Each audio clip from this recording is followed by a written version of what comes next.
ఓం నమో భగవతే వాసుదేవాయ. ఈరోజు 13వ పాసురం. ఈ వ్రతంలో చేరటానికి 7 గోపికలను మేల్కొల్పారు. ఈ 8వ గోపికను ఈ పాసురంలో మేల్కొల్పుతున్నారు. ఈమె నేత్ర సౌందర్య సౌభాగ్యం కలిగింది. తన నేత్ర సౌందర్యాన్ని అనుభవించటానికే కృష్ణుడే తన వద్దకు వస్తాడన్న పూర్తి విశ్వాసంతో ఉండి ఉదాసీన వైఖరితో అనుసరిస్తున్న గోపిక ఈవిడ. ఆ భావంతో నిద్రిస్తున్న ఈమెను గోపికలందరూ గోదాదేవితో కలిసి మేల్కొలుపుతున్నారన్నమాట. అయితే క్రిందటి మాలికలో ఎవరికి ఇష్టమైనట్టుగా వాడిని కృష్ణుని చేష్టల్ని శ్రీరాముని గుణగాలని ఎత్తించారు. కానీ ఆ ఊరివారు అంటున్నారు, రేపల్లెలో కృష్ణ కీర్తనమే కానీ శ్రీరామ సంకీర్తనం కూడదు. రాముడు గొప్పవాడైనప్పటికీ ఇక్కడ మాత్రం కృష్ణ సంకీర్తనమే జరగాలన్నారు. శ్రీకృష్ణుడు మాకు ఆరాధ్య దైవం అంటున్నారు. అప్పుడు పెద్దలు క్షీరసాగరంలో శయనించుకున్న శ్రీమన్నారాయణుడు అవసరార్థము అనేక అవతారాలనెత్తి లోకాన్ని రక్షించాడని, శ్రీరామకృష్ణులకు భేదము ఏమాత్రం లేదని చెప్పారు. నామరూపాలు వేరైనా తత్వం ఒకటేనని వారు నిరూపణ చేశారు కూడా. అప్పుడు గోపికలందరూ తమ అజ్ఞానాన్ని తొలగించుకొని శ్రీరామకృష్ణుల నామ సంకీర్తనం చేశారు. నిద్రిస్తున్న గోపికలను మేల్కొలిపారు.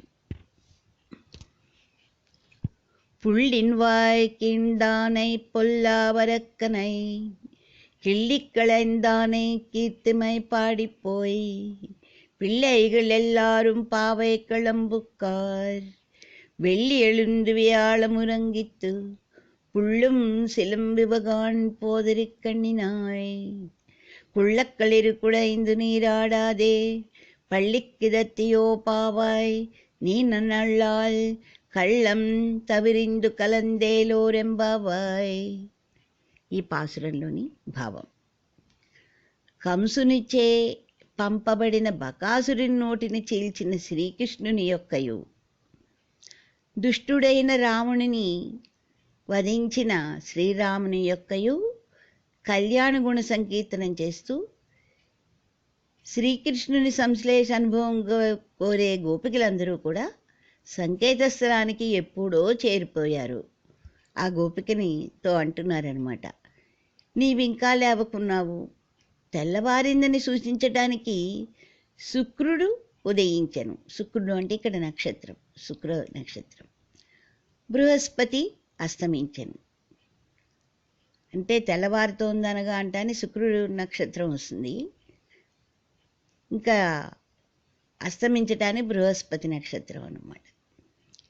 ఇవిగో పక్షులన్నీ తమ ఆహారాన్వేషణ నిమిత్తం అరుచుకుంటూ ఆకాశంలోనికి ఎగిరిపోతున్నాయి అని గోపికలు చెప్పగా నిద్రిస్తున్న గోపిక తన కనులు తెరచి చూసిందిట. ఇక్కడ ఆమె నేత్ర సౌందర్యాన్ని వర్ణిస్తున్నారు. ఎలా ఉందిట? నేత్ర సౌందర్యం ముగ్ధులై వికసించిన తామర పువ్వులందు వాలిన తుమ్మిద వంటి కన్నుల కలదానా అంటున్నారు. ఇక నన్ను లేచిరావమ్మా, నీ నేత్ర సౌందర్యానికి ముగ్ధుడై శ్రీకృష్ణస్వామి తానే నీ వద్దకు వచ్చునని భ్రమించకు. శ్రీకృష్ణ విరహతాపమును తీర్చుకున్నటకు ఈ చల్లని నీటితో అందరితో కలిసి స్నానమాడగా రావమ్మా. ఇంకా పరుండరాదు.